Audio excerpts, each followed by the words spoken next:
Lieutenant Kreeg 7 had served aboard the Galactic Council Station for exactly 412 rotations, and in all that time, nothing had prepared him for humans. Nothing. "Run it again," he said, his 3 eyes blinking in sequence as he stared at the security feed. His secondary appendages twitched with frustration. Officer Vax, a nervous Tholian whose scales shifted from blue to purple when anxious, rewound the footage. "Sir, I've watched this 17 times. The thermal scanner showed 2 additional life forms in Section Delta 9, but visual confirmation reveals nothing." Kreeg 7's mandibles clicked together, a sound that usually preceded someone getting demoted. 2 life forms don't just vanish, Vax. They're either there, or the scanners are malfunctioning. Send a sweep team. 20 minutes later, Kreeg 7 found himself walking through the diplomatic offices with 4 armed guards, handheld scanners beeping insistently. The corridor smelled of recycled air, and the faint, unsettling aroma that seemed to follow humans everywhere. Something called coffee, he'd learned. A beverage so potent it was technically classified as a mild stimulant in 17 systems. "Contact ahead," whispered Sergeant Mila, a Voran whose sensor stalks could detect a heartbeat from 50 meters away. Humanoid, seated. Plus 2 smaller signatures, extremely close proximity. Kreeg 7 felt his 3rd stomach clench. Humans had only been on the station for 6 cycles, and already they'd caused 3 diplomatic incidents, 1 kitchen fire, and an unexplained shortage of chocolate. Whatever that was, they rounded the corner, weapons ready but not raised. Standard protocol. Don't threaten, but be prepared for anything. The scene before them was anticlimactic. A human female sat at her desk, fingers dancing across a holographic interface. She wore what humans called a hoodie, an oversized garment that seemed to serve no logical purpose except making them look like colorful cave dwellers. Her hair, a shade of auburn that reminded Kreeg 7 of solar flares, was pulled back in a messy arrangement. She didn't even look up. "Thermal signatures confirmed," Mila whispered, her stalks quivering. 2 additional life forms. Right there. But I don't see anything.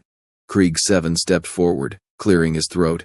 The sound came out like gravel in a waste processor. "Excuse me, human doctor." "Martinez," she said, still not looking up. Her fingers kept moving. "And before you ask, yes, the scanners are working fine.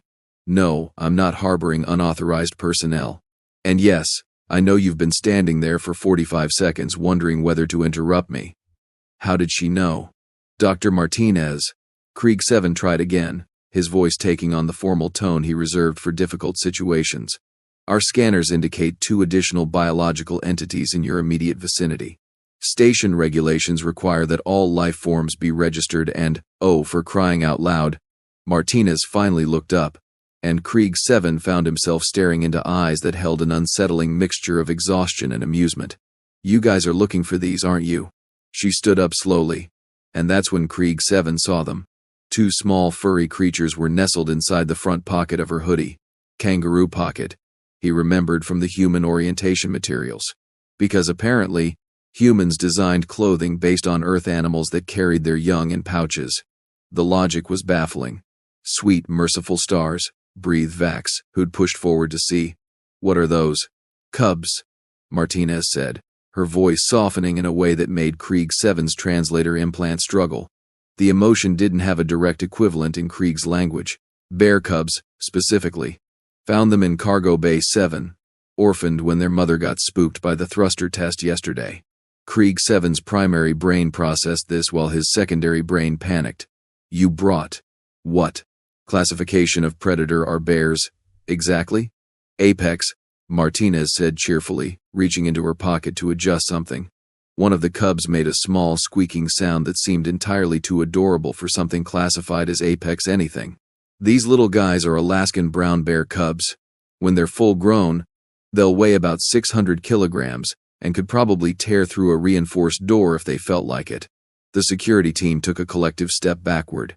"But right now," Martinez continued, her hand gently stroking something inside the pocket, "they're 8 weeks old, orphaned, scared, and surprisingly fond of napping in warm places, hence the hoodie accommodation."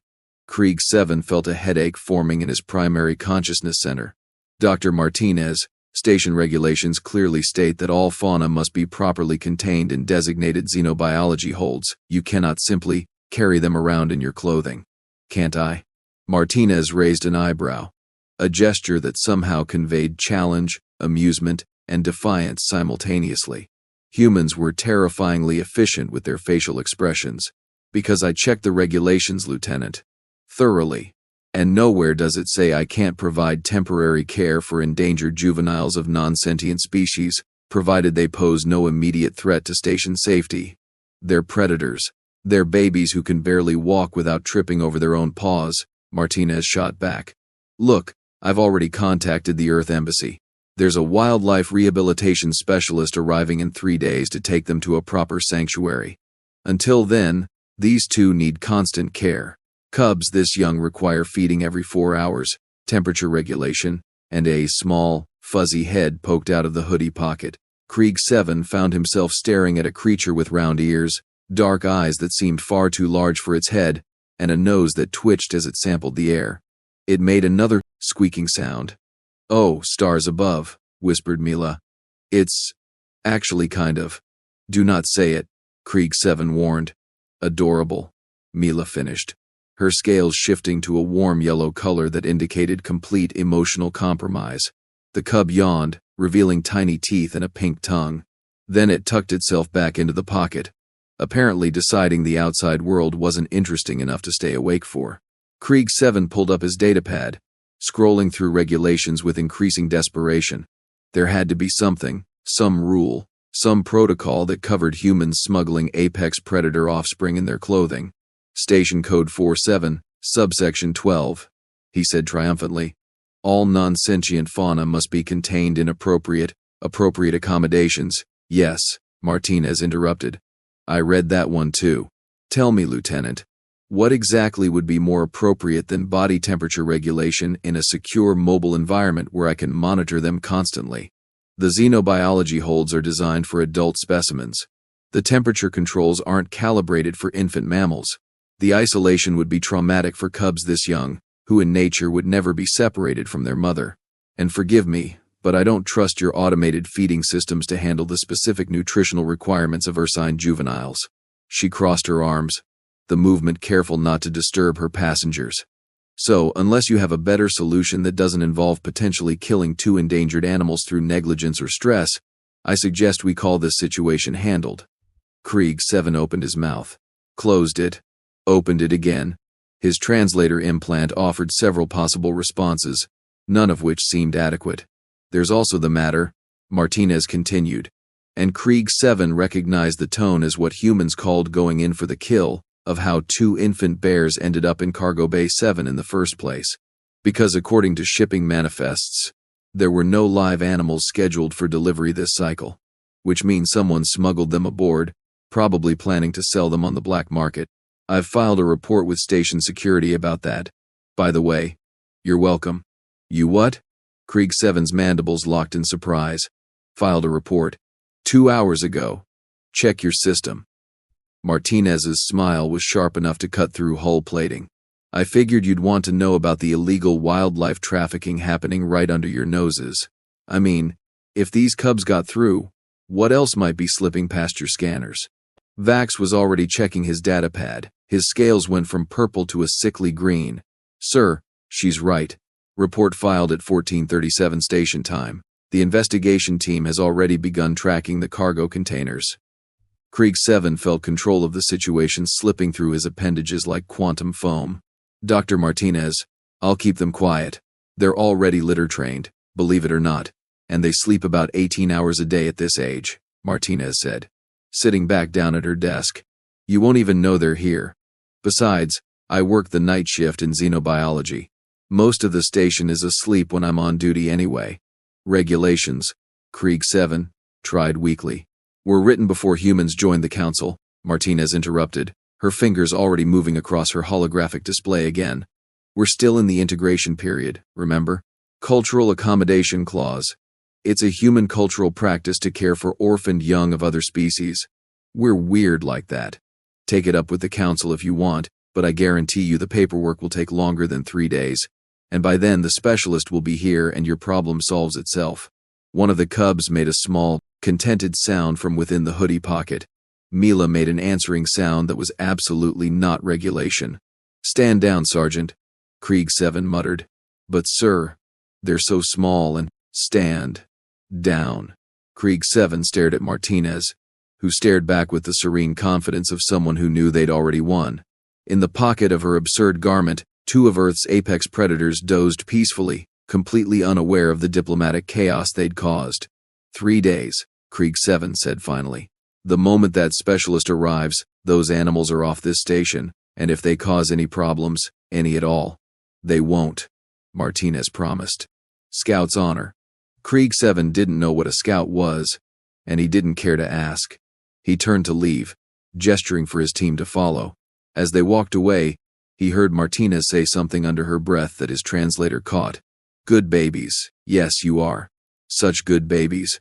Back in the security office, Kreeg 7 collapsed into his chair while Vax prepared the incident report. "How do we classify this?" Vax asked. "Cultural misunderstanding," Kreeg 7 said tiredly. "Resolved without incident. Should we flag the human for observation?" Kreeg 7 thought about it. The regulations, the loopholes, the way she'd turned his own security protocols against him, the report she'd filed about smuggling that his team had somehow missed, the 2 juvenile apex predators currently sleeping in her clothing. "No," he said slowly, "but add a note to her file. Cultural liaison recommended for any future interactions. And someone please explain to me how an entire species became successful enough for space travel while maintaining the apparently irresistible urge to adopt anything small and furry." Vax's scales shifted to an amused orange. "Sir, I've been reading the Human Cultural Database. Apparently, they have a saying: dogs, cats, rabbits, even creatures called raccoons that routinely destroy property. If it fits, they adopt it. That explains nothing and concerns me greatly."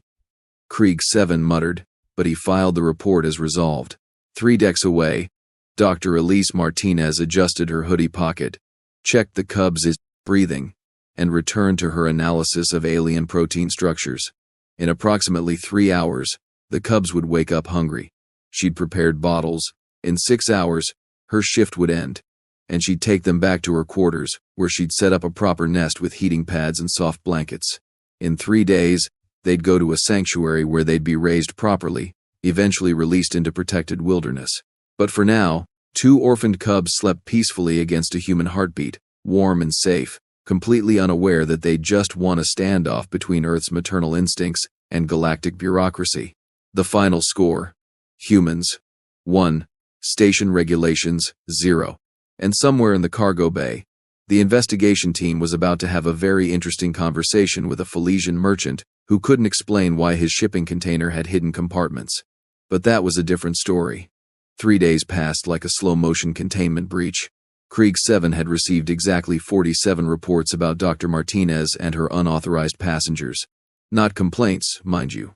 Reports, observations, updates that absolutely nobody had asked for but apparently everyone felt compelled to provide.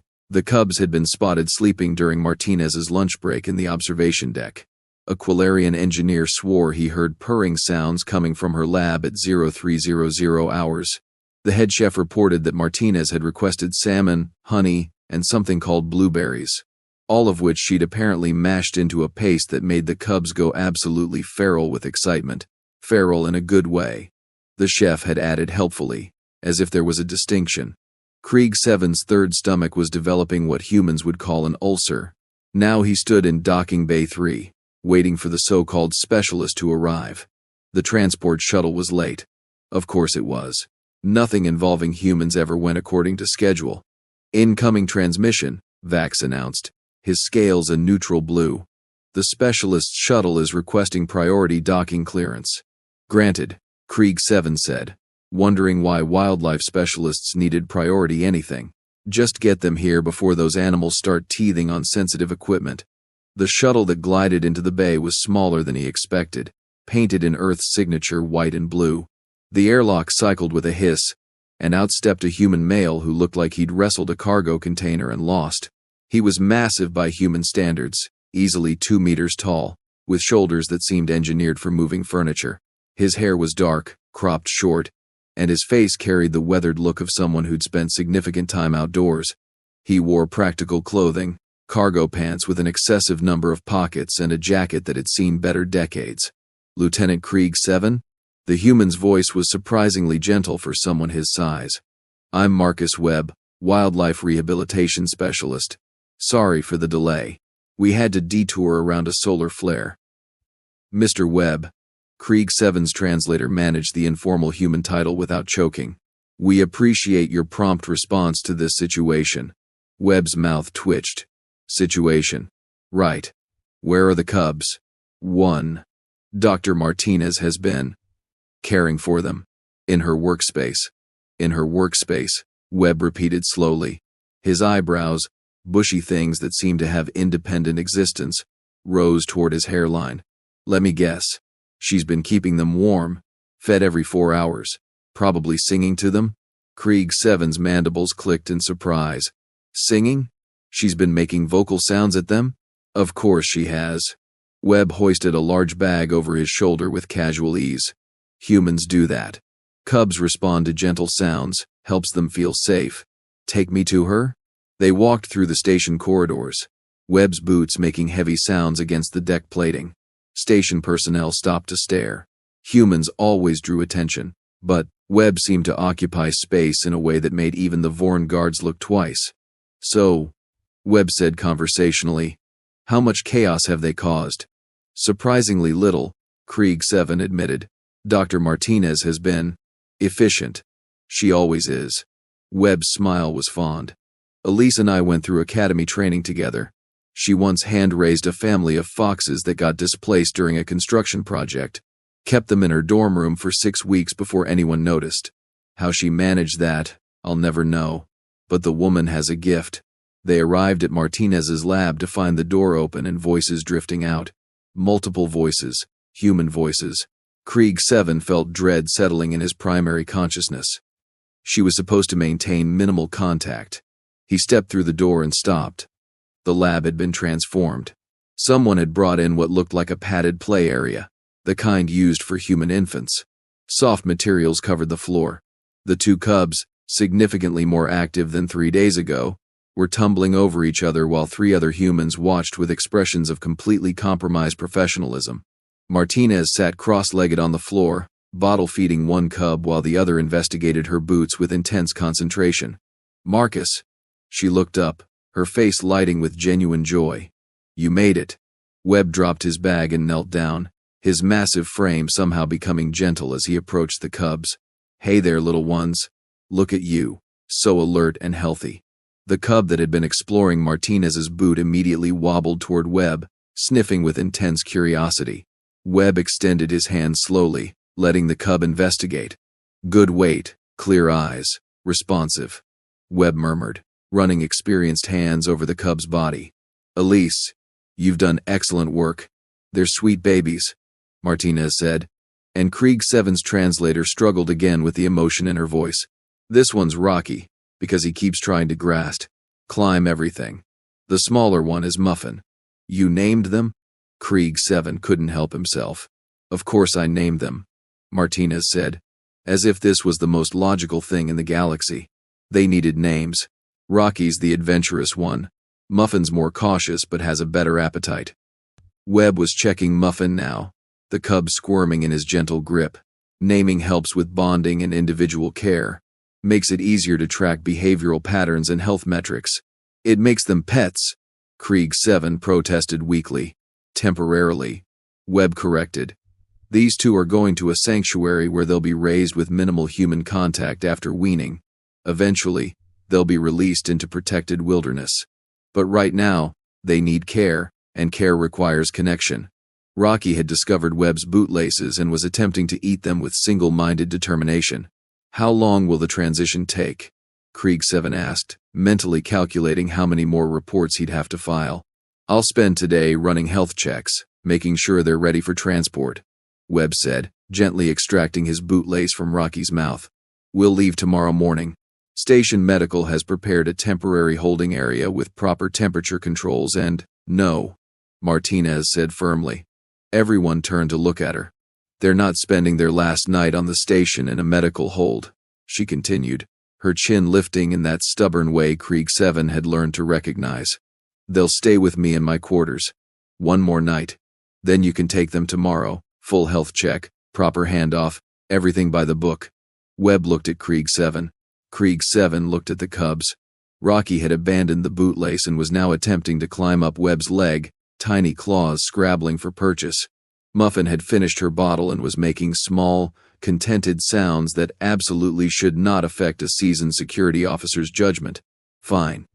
Kreeg 7 heard himself say. One night. But Mr. Webb supervises the health checks personally, and I want hourly status updates. Deal, Martinez said immediately. The handoff process took 6 hours. Webb had brought specialized equipment, scanning devices that checked everything from bone density to neurological development. He drew blood samples, examined teeth and claws, recorded weight and measurements. They're perfect, he finally announced. Healthy, well socialized, no signs of stress or developmental issues. Elise, seriously, you've done sanctuary quality work here. Martinez was trying very hard not to look emotional about it. I just kept them fed and warm. You did more than that. Webb's voice was soft. You gave them a chance. Not every orphaned cub gets that. That night, Kreeg 7 found himself doing something he'd never done before. He accessed the security feed for Martinez's quarters. Not for surveillance purposes, he told himself. Just to ensure compliance with safety protocols. The scene on the monitor was almost painfully domestic. Martinez had set up the padded area in her living space. The cubs were playing, that awkward, tumbling play that young mammals seemed hardwired for. Webb sat nearby, monitoring but not interfering, occasionally making notes on his datapad. Martinez was reading aloud from something, her voice carrying that gentle rhythm humans used for storytelling. The cubs didn't understand the words, obviously, but they responded to the sound, gradually settling down as exhaustion caught up with them. Time for bed, troublemakers, Martinez said softly. She gathered both cubs, settling them into a nest of blankets she'd prepared. Rocky protested for approximately 30 seconds before curling against his sibling. Muffin was already asleep, tiny chest rising and falling with perfect regularity. Webb came over, running a final check with his scanner. They're good. Temperature's stable. Heartbeat strong. They'll sleep through most of the night now. No, Martinez said. I'm going to miss them. That's the hardest part, Webb agreed, sitting down beside her. Caring for something, knowing you have to let it go. But it's the right thing, Martinez said firmly. They need wilderness, not space stations. They need to be bears, not pets. Kreeg 7 watched as the two humans sat in comfortable silence, guarding the sleeping cubs. It was inefficient, unnecessary from a purely logical standpoint. The cubs were safe, monitored, stable. But humans, he was learning, didn't always operate on pure logic. Morning came too quickly. The docking bay was crowded. Somehow, word had spread about the departure. Station personnel who had no business being there found reasons to pass through. Even the Quillarian engineer who'd reported the purring sounds stood at a respectful distance, watching. Webb had prepared a specialized transport carrier, climate-controlled and padded. The cubs, well-fed and drowsy, were secured inside with careful precision. The sanctuary's expecting us, Webb told Martinez. I'll send you updates. Monthly reports on their progress. I'd like that, Martinez said. Her eyes were suspiciously bright. Rocky chose that moment to wake up, pressing his nose against the carrier's mesh window. He made a small sound, questioning, as if asking where they were going. You're going home, Martinez whispered, pressing her fingers against the mesh. Not the home you were born to, but a good one, with trees and rivers and other bears. You're going to grow up big and strong and completely wild. Muffin stirred, adding her own squeaky protest to Rocky's. It's okay, babies, Martinez continued, and Kreeg 7 realized his translator was having trouble again. The emotion was too complex, too layered. Sadness and joy and love and loss, all tangled together in a way that made no logical sense but somehow felt completely right. You're going to have such good lives. Webb placed a hand on her shoulder. Ready? Martinez nodded, stepping back. Take care of them. Always, Webb promised. The loading process was quick, professional. Webb secured the carrier, ran final checks, and prepared for departure. The shuttle's engines hummed to life. Kreeg 7 found himself standing next to Martinez as the shuttle lifted off, watching through the observation port as it cleared the station and accelerated toward the jump point. "They'll be fine," he said, surprising himself. "I know," Martinez replied. "Doesn't make it easier." "No," Kreeg 7 agreed. "I suppose it doesn't." They stood in silence, watching until the shuttle disappeared from view. Later, back in his office, Kreeg 7 filed his final report on the incident. Cultural accommodation approved. No regulations violated. Situation resolved with optimal outcome for all parties involved. He paused, mandibles clicking thoughtfully, then added a note. Humans possess an unusual capacity for temporary attachment to other species young. This appears to be a fundamental aspect of their psychology rather than individual aberration. Recommend updated protocols for future incidents involving human personnel and displaced fauna. Also recommend increased screening of cargo shipments. The smuggling investigation has yielded 3 arrests and prevented further wildlife trafficking. He marked the report complete and leaned back in his chair. On his monitor, a message notification appeared. Dr. Martinez had filed a new request.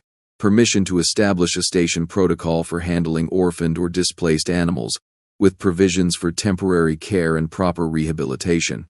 Kreeg 7's mandibles clicked in what might have been amusement. Of course she had.